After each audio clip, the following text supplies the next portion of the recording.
So today I'm going to do a quick video on how to assemble a cardboard nuke box the proper way and the easy way. And you have two pieces when it gets mailed to you. You have the cover and you have the actual box. I'm going to start with the cover. The cover is pretty simple. It's just a few folds.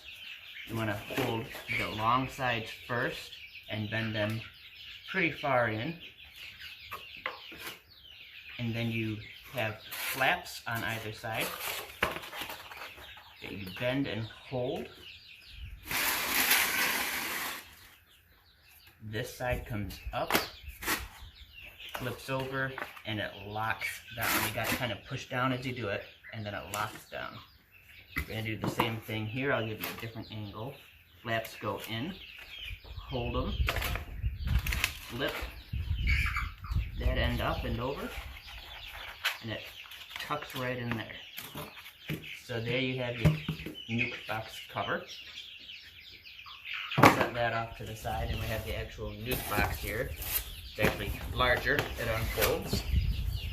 And we're going to start with the ends that have the holes in them. And we're going to fold it up, and if any of these stick in place, any of the flaps still laying flat stick in place, you want to fold them down. And then you fold these sides in and together. There's two folds. There's the fold there, and then it also folds along the back edge. So you fold them, put them together, square them up so the hole lines up, and then I like to put a staple in them. I put a staple on this side, and I put a staple on this side to help hold that in place. Now we're going to do the same thing on this side.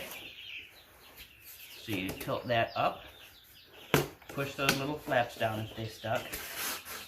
So I have the fold, and then there's another fold. So we're like that. I'm going to turn it around. Again, it's a fold, and it squares up. You line the hole up so you know that you have it square, and I'm going to put a staple on either side.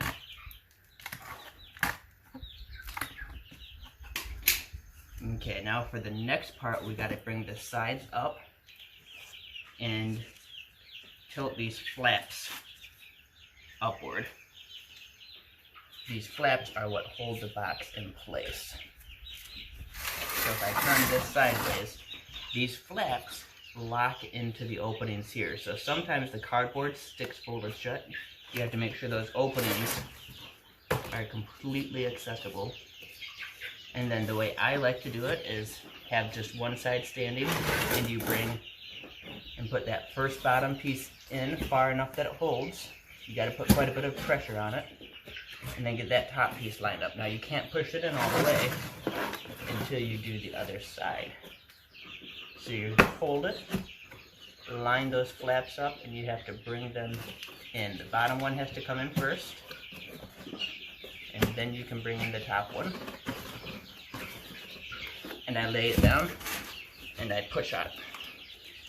And now that I'm standing up with this side, I can easily just fold it down, get the bottom flaps in place, and then the top pieces get in place, and it pushes it right together. And then again, you want to push down on those locking flaps to make sure that they're locked in place. And then I use my stapler, and I staple the sides together so that someone bounding down the road with their nuke box doesn't have it suddenly bounce apart on them. Inside here you have two flaps. The instructions usually say to fold these flaps in. So I actually fold one in like that, and then the other side I fold out and down like that. And I find that that actually holds the frames in place a lot tighter. If I fold both sides down, they wiggle and they wander around a lot, and I don't want that happening when people are driving home and having that clean crust. So I fold one that way, the other the opposite way. you have your entrance that you can get a plug for, so that when people are transporting the bees, they have it plugged up. You can also get a screen to put on this part, and then you pop that perforated part out so there's more airflow. Then you have your cover that just fits right on top. And usually the first time putting the cover on after you assemble it, it's super tight. But after a couple times of putting it on and off, it gets much easier. And that's all there is to the wax-coated cardboard nuke box assembly.